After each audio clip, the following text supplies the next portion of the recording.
আসসালামু আলাইকুম। আমার বলার কোনো ভাষা নেই, কিভাবে শুরু করব সেটা বুঝতে পারছি না। আমার মতো সারা দেশের লোক আজকে হতবাক। এরকম একটা কাণ্ড হতে পারে আমরা কেউ কল্পনা করিনি, কারো ধারণার মধ্যে ছিল না। কিন্তু এই অবিশ্বাস্য জিনিস আমাদেরকে হঠাৎ করে গ্রহণ করতে হয়েছে। মাইলস্টোন স্কুল অ্যান্ড কলেজের যে দুর্ঘটনা, প্রশিক্ষণ বিমান বিধ্বস্ত হয়ে এই কচি শিশুদের উপরে ঝাঁপিয়ে পড়ল, আগুনে পুড়ে মরল। মা বাপদের আমরা কি জবাব দেব? কি বলবো তাদেরকে? আমরা নিজেদেরকে তো জবাব দিতে পারছি না। অজানা শিশুদের মুখ সবার চোখে ভেসে উঠছে। সারা জাতি হতভম্ব, বাক্রুদ্ধ, শোকাহত বললে খুব কম বলা হবে। এই দুর্ঘটনার রেশ এখনো কাটেনি।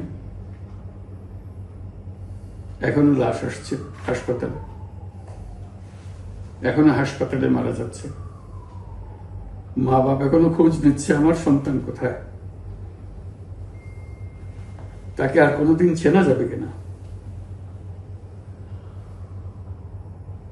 যাদের লাশ দেখছি তার মধ্যে আমার সন্তান আছে কিনা পৃথক করার তো কোনো উপায় নেই।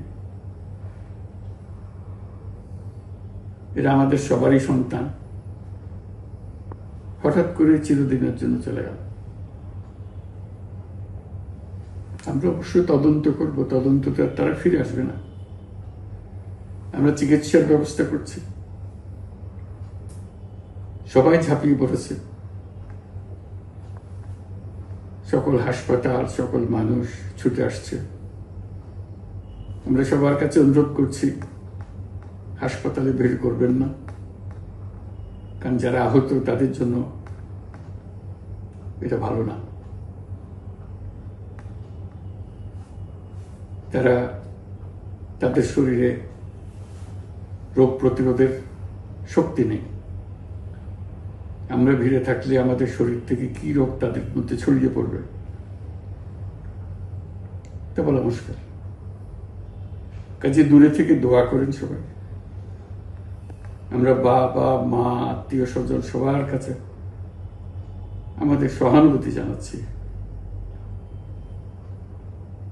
বাংলাদেশের যত সন্তান আছে সবাই আপনাদের সন্তান। আমরা নিজেদের মনকে সান্ত্বনা দেওয়ার চেষ্টা করুন। আমরা সবাই নিজেদের মনে সান্ত্বনা দিচ্ছি, কিন্তু আপনাদের সান্ত্বনা বিরাট ব্যাপার। আমরা সবাই আপনাদের সঙ্গে আছি, জাতির সমস্ত লোক আপনাদের সঙ্গে আছে। আমরা তাদের জন্য শোক দিবস ঘোষণা করেছি। আগামীকাল শোক দিবস, আমরা সবাই মিলে তাদের কথা স্মরণ করব, তাদের আত্মার শান্তি কামনা করব। আজকে থেকে সবাই তাদের আত্মার জন্য, তাদের রুহের জন্য মাগফিরাত কামনা করব। আল্লাহ আপনাদেরকে শান্তি দিন। আমাদের জাতির সবাইকে, যারা এই দুর্ঘটনায় বিধ্বস্ত, সবাইকে আল্লাহ শান্তি দেন। তাদের জন্য দেশবাসী সবাই আমরা দোয়া করছি। আল্লাহ এই শিশুদের জান্নাতবাসী করে। খুদা হাফেজ।